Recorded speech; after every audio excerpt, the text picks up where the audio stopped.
Once, when I was in the Ramakrishna mission, I met a very senior sadhu.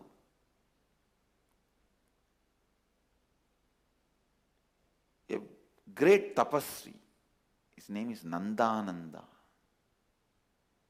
Swami Nandananda ji.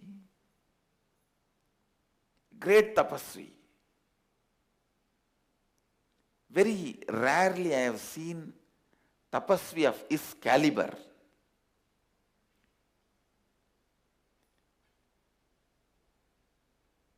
Actually, he has little difficulty in hearing.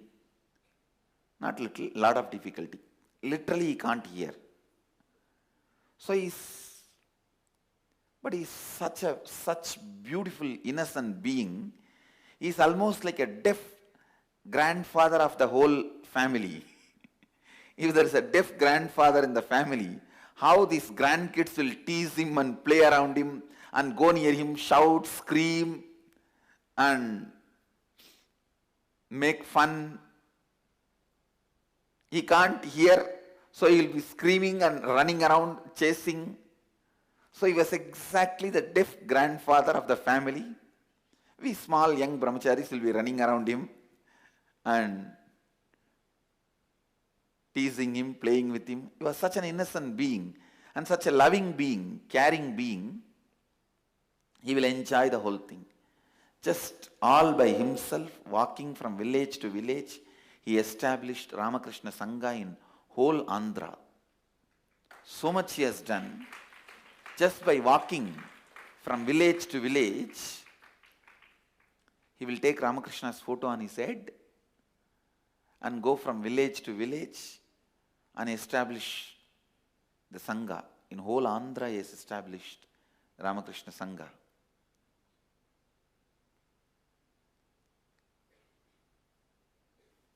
When I met him, he was already well above 90.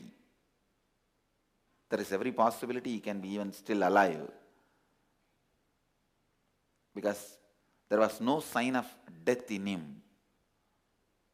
And I have not heard the news he left the body.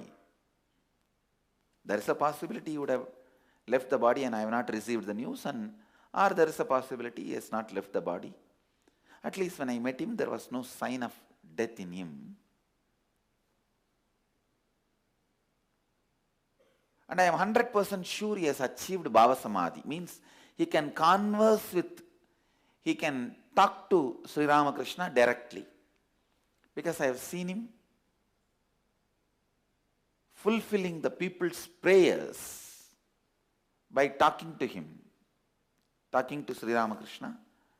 Actually, when people ask him, the village people come to him and ask him any prayers, he will note that in Telugu. He is from Andhra, basically, born in Andhra, but I think brought up in North. Anyhow, he can write Telugu. He will note that down in Telugu, and when he comes and sits in the room, when he gets into that Bhava Darshana, Bhava, it means when he starts doing japa and meditation, when he gets into Bhava, I used to help him, assist him. Sadhu Seva is one of the greatest part of my lifestyle. With all my work, I will never miss serving any elderly sadhu whom I come in contact. From the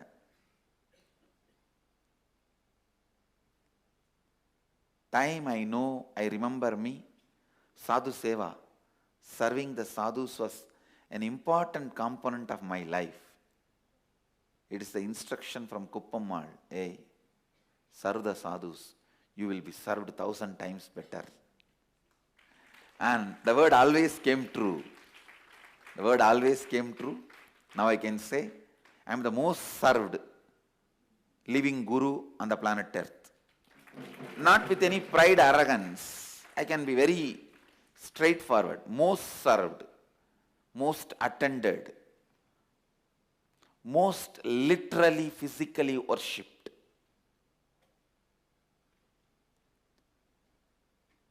The whole thing is just because of the sadhu seva I did. Understand? Never miss serving elderly sadhus, especially when you know them, they are honest sadhus. They are sincere sadhus. They might be enlightened or unenlightened. They might be in the various levels of enlightenment, various levels of samadhi. But if you know them, that they are sincere sadhus, never miss serving them. So I used to serve him. In the night time, he will ask for a little hot water and all that. And one problem with the people who have a less hearing is they will think we also can't hear, so they will speak very loudly. They will speak very loudly. From his room, if he calls, I can listen from my room, which is almost 100 feet away. Koka! He will call like that only. Koka means small boy. I am the youngest in my batch. So, actually, when I was accepted in the mutt, I was a minor. Minors are usually not accepted. Legally, you have to be a major. That 18 years, but I did not complete my 18 years, but they accepted me. So I was called as Koka. And he will scream. When I run to his room, he will ask for a little hot water. Very simple person. Not much things needed. Just little hot water to drink in the night, and very rarely he will ask for one banana. And very simple person. So when I give the hot water and wait for him to, I used to wait some time, that if he wants to give some instruction or if he wants to ask something further. So that time I have seen him getting into that Bhava Samadhi, and he will start talking to Ramakrishna. He will start talking to Ramakrishna. Please understand, he was not in any delusion or illusion, because he will ask me, hey, bring that paper from the table. There was a small table nearby. I'll bring that paper and give it to him, and whatever devotees have asked him, he would have penned down in that paper. He will ask one by one. And whenever he comes and stays in Mylapore Mutt, that around that place there are few slums, city slums. There is Kabali Nagar, the Deer Kuppam, and Ramakrishna Nagar. From those slums, people will come to see him. He was well known for fulfilling the prayers of people. So they will come to see him, and he will tell Ramakrishna that this person wanted his daughter to get admission in the college. Will it happen? When it will happen? Just like talking to us, he will talk to him. And then he will pick up a pen and, oh, okay, it will happen, all right. Now he will tick, so that next day he will, when those devotees come, he will explain to them, he will tell them. I have seen this whole scene personally.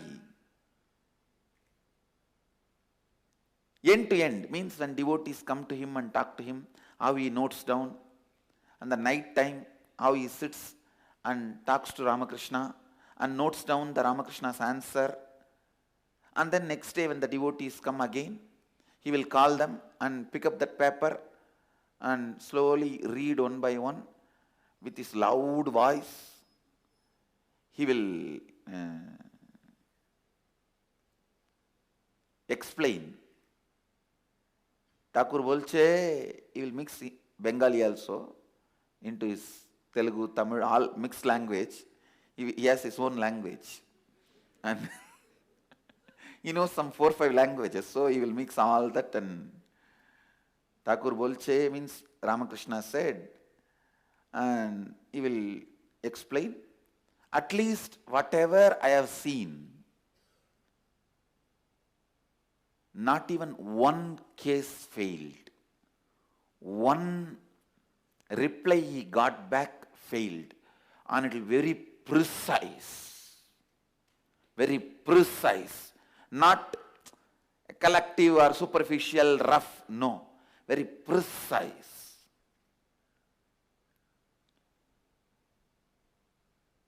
I am a great Vedanti, I will not believe any of this that easily. For me, only my gurus are enlightened. I will not bend, bow down in front of anything, anybody. So I tested 2-3 times. And I used to take him to that shop where his hearing aids are made. And so I used to travel with him. Closely also, when I sit next to him also, I will watch. Is he really achieved Bhava Samadhi?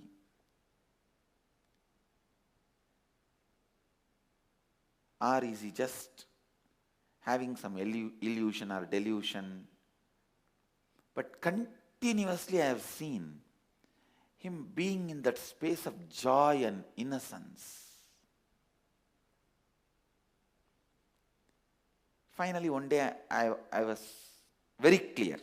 I mean, all my doubts are clear that I am 100% sure he is in Bhava Samadhi and he really talks to Sri Ramakrishna and he really gets the response.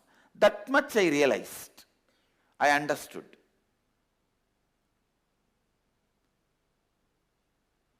Nandanandaji was actually even in Madurai Ramakrishna Math. He spent a lot of time in Madurai Ramakrishna Math also. And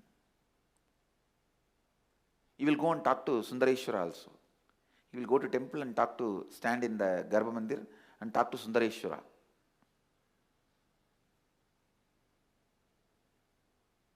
One day I was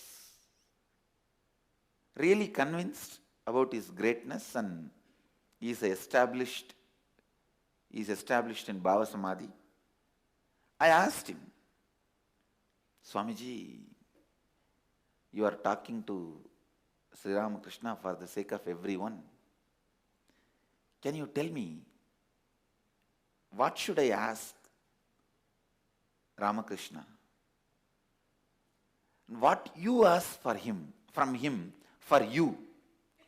You tell me, I want to ask the same thing for me, from him. Because if you are talking to him, then you know best what should be asked from him. You would have asked that for you. You tell me that I want to ask the same thing for me from him, through you only, but you tell me, what should I ask? What's the best thing to be asked from Bhagavan, Sri Ramakrishna? He usually will speak loudly. Suddenly he just pulled my hand and pulled me near him and started telling very lightly. Means, I think he's trying to convey something very secret. Ask Bhagavan always to have good company and never you should get into bad company. That's all you need to ask.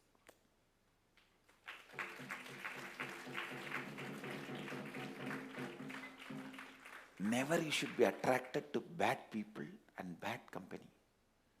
You should always be with the good people and good company. Have only good people, satsanga. Never you should be influenced, attracted by bad people. That's all I ask him for me. I will ask the same for you also. That's it. I tell you.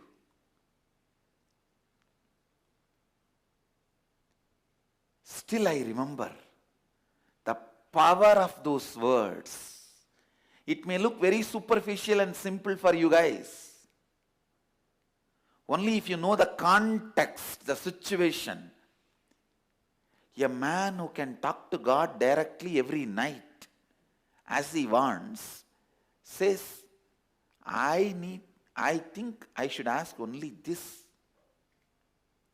Let me not have bad people's company who influence me wrongly. I tell you, bad people's company is such they can even steal, rob guru in your life who happened after janmas of tapas. Understand? After hundreds and hundreds of births, your prayers, your tapas, your fasting, your meditating, a living guru happens in your life. The bad company. Asurya namate loka antena namasavrita.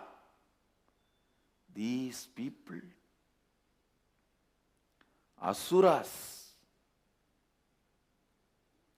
the company of the asuras, bad people, can take away, rob even the greatest happening, that guru, from your life. Be aware, be careful, be aware, be careful.